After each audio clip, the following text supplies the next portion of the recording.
kita. Mari kita mulai ya malam ini. Bismillahirrahmanirrahim. Alhamdulillahirabbil alamin. Asyhadu an la ilaha illallah wa asyhadu anna Muhammadar Rasulullah. Allahumma shalli wa sallim ala Muhammadin sayyidil mursalin wa ala alihi wa sahbihi ajmain. Bismillahirrahmanirrahim. Qul huwallahu ahad, Allahus samad, lam yalid wa lam yulad wa lam yakul lahu kufuwan ahad. Bapak-bapak yang saya hormati, kita patut meningkatkan rasa syukur pada Ilahi bahwa malam ini masih diberi kesempatan untuk kajian malam kembali, untuk memperdalam pemahaman kita terhadap firman-firman Ilahi, baik yang menyangkut ayat-ayat kauliyah maupun yang menyangkut ayat-ayat kauniyah.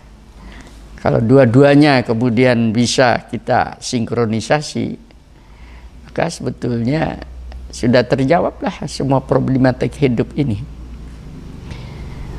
Malam ini kembali, kalau kajian malam saya senang kalau namanya pendalaman kalau malam ini. Jadi apa yang sudah kita kaji kita dalamin.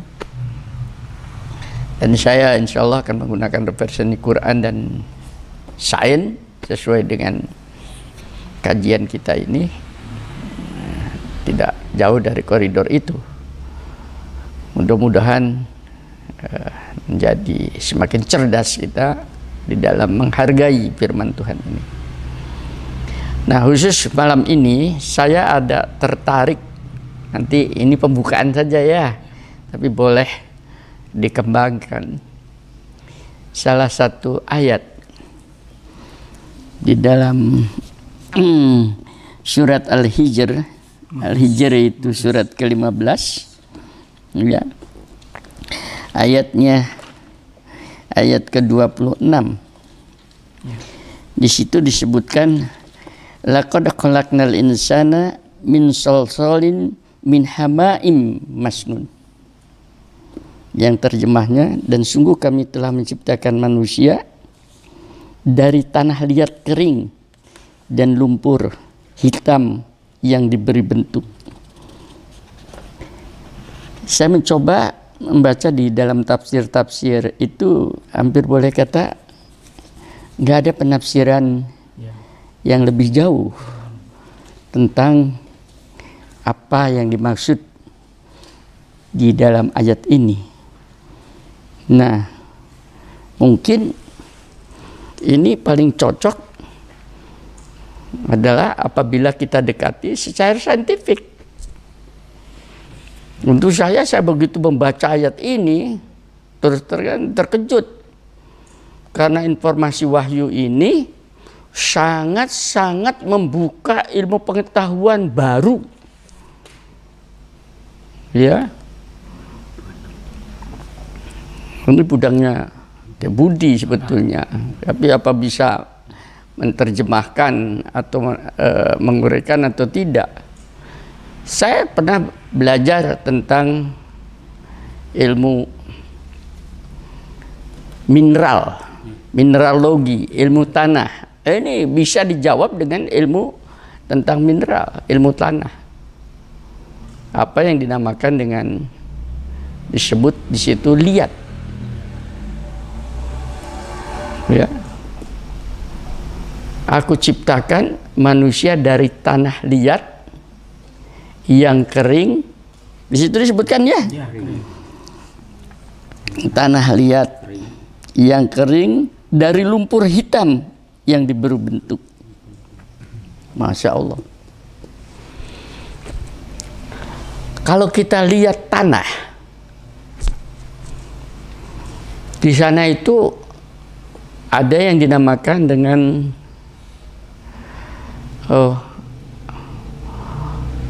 kandungan tanah itu ya. Ada yang namanya di sana itu liat, ada yang dinamakan itu debu, ada yang dinamakan dengan pasir, ya. Itu di dalam ilmu tanah itu posisinya itu bisa bergeser 3 itu. Dia akan lepas daripada itu. Memang ada yang lebih besar di situ, ada geragal, kerikil ya, tapi tidak pernah diperhitungkan. Nah, di antara 3 itu, mulai daripada pasir, debu, dan liat, ternyata partikel liat itu adalah partikel yang paling kecil. Paling kecil. Ukurannya itu, saya mencoba ini sebetulnya kuliah saya waktu tingkat 1, tingkat 2 dulu. Jadi sekian puluh tahun yang lalu ya, terpaksa saya harus mengkaji kembali ya. Jadi sungguh untuk saya, partikelnya itu lebih kecil daripada 0,002 mm. Kecil sekali. Nggak bisa dilihat mata kan? Nah, sudah. Ini nanti Pak Budi tolong diluruskan. Yuk bidangnya ini dari soil science. Saya terangkan sedikit saja. Ternyata partikel yang demikian kecil itu justru adalah partikel yang potensial sekali. Untuk apa di situ? Di situ kandungan energinya paling tinggi. Ya, daya absorpsi, daya apa namanya? Ya, itu juga paling tinggi. Karena apa? Luas permukaannya paling besar. Jadi kalau kubus ya, itu kalau misalnya kubus itu kan permukaannya jadi berapa? 8 ya? Atas bawah ya? Kalau di kubus satu partikel misal kubus, kalau 8, lah kalau itu kemudian dipotong-potong, dijejer, kan jadi luas. Semakin luas. Nah, keluasan ini sebetulnya sebuah potensialnya bukan main. Nah, itu dari sisi partikel. Belum lagi daripada sisi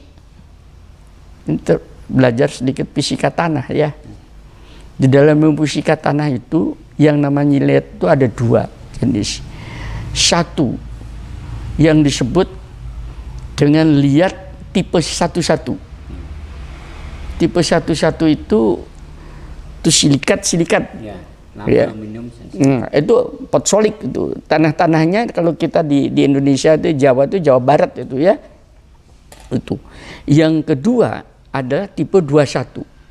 Nah, aluminiumnya di tengah. Nah, yang tipe 21 itu di daerahnya Pak Samsudi itu. Itu disebut juga itu tipe monmorolinit misalnya contohnya. Itu tanahnya tanah Guromoso. Kalau waktu musim hujan lengket, tapi kalau musim kering itu pecah.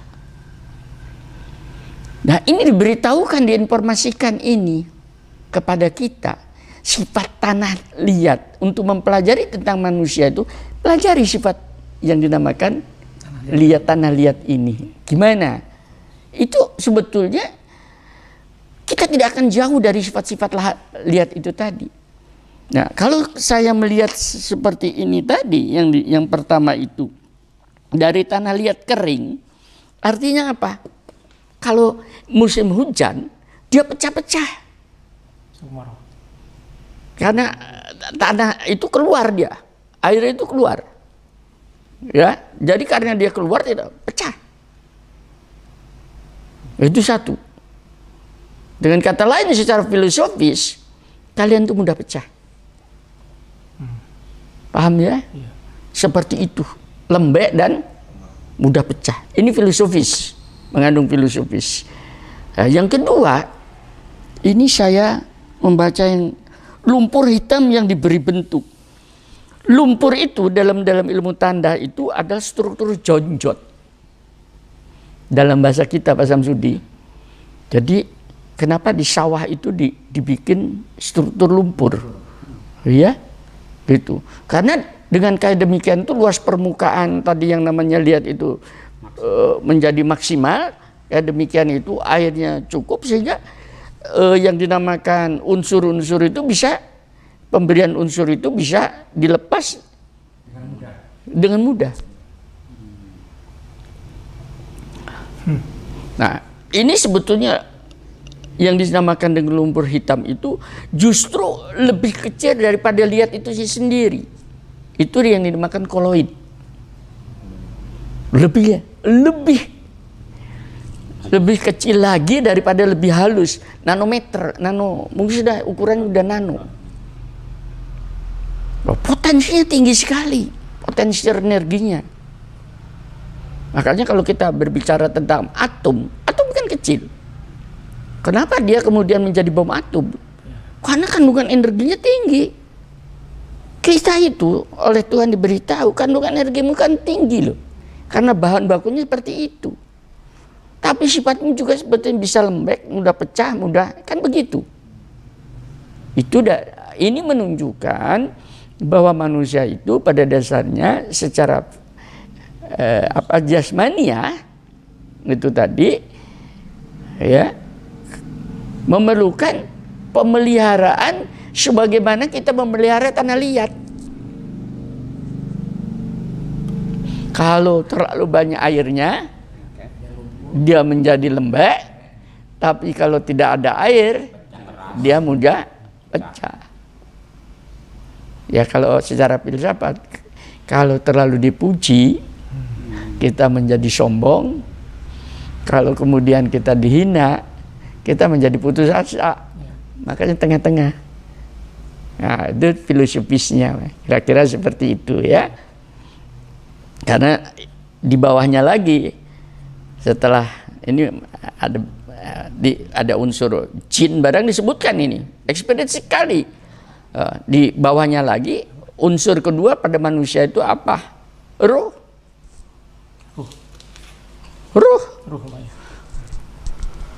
Dibuka sebetulnya siapa diri kita oleh Allah. Tapi tidak ada orang berani untuk membuka ini. Saya juga tidak tahu. Apakah karena basic sainsnya kurang memenuhi, atau dianggap ini tidak penting. Untuk saya penting sekali ini. Ya. Kalau Allah membukakan sebuah rahasia tentang diri manusia ini, di sini sebetulnya rahasia siapa jati diri kita itu. Yang lalu kan pernahkah kenal kamu pada dirimu sendiri? Ya. Itu.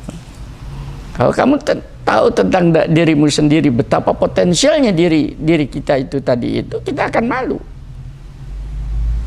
Bahwa kita tuh mempunyai energi yang sangat potensial sekali. Ya, ini harus diarahkan kepada hal-hal yang betul yang dinamakan di dalam agama Islam ini disebutnya amalan soleh, amal kebajikan. Itu kalau dalam bahasa sehari-hari mungkin produktivitas, etos kerja. Jadi bukan kemudian menarik diri, tidak.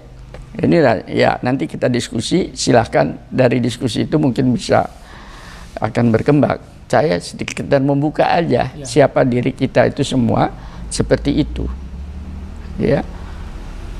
Silahkan ya, kalau ada yang mau tanya. Bagaimana Pak kita bisa atau perlakuan apa untuk bisa membangkitkan potensi tanah liat yang tolong dicatat pertanyaannya, Bud. Dalam di inventarisasi dulu. Ya.